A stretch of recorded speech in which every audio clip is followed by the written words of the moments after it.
রিক্সা চালায় আইফোন কিনা লাইছি, ডেইলি আমার ইনকাম 1500 থেকে 2000 টাকা। আমি তো গরু আর মুরগি ছাড়া ভাতই খাই না। আর জিনিসপত্রের দাম বাড়লে কি হইছে, ইনকামও তো বাড়ছে। কিভাবে? কিভাবে আবার কি, আগে রাস্তার এই মাথার থেকে ওই মাথায় গেলে 20 টাকা লইতাম, এখন লই 40 টাকা। ইনকামও বাড়ছে, জিনিসপত্রের দামও বাড়ছে। আগে তো পান্তা ভাতও জুটতো না, এখন তো গরু ছাড়া ভাতই খাই না। ওই বেটা, তুই কি নেশা করছস? নেশা করে এইসব কথা কইতাছস?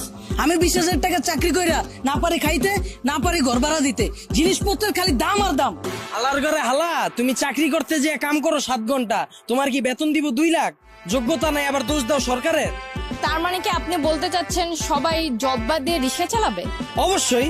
আমি কি কইলাম, আমি তো গরু ছাড়া ভাতই খাই না। আমি সারাদিনে কাম করি 12 ঘন্টা, তো আমি গরু না খাইলে কি ওই গরু খাইবো? ওই বেটা, তুই তো অশিক্ষিত, তুই চাইলে রিক্সা চালাইতে পারবি। আমার ছোট ভাই অনার্স পাস কইরা রাস্তায় রাস্তায় ঘুরে চাকরি পায় না, ওই চাইলে কি তোর মতো রিক্সা চালাইতে পারবো? হালার ঘরে হালা, মাস্টার্সের সার্টিফিকেট বাসায় ঝুলাই থুয়েছি, পুরা সে বাসা বানাইছে। আর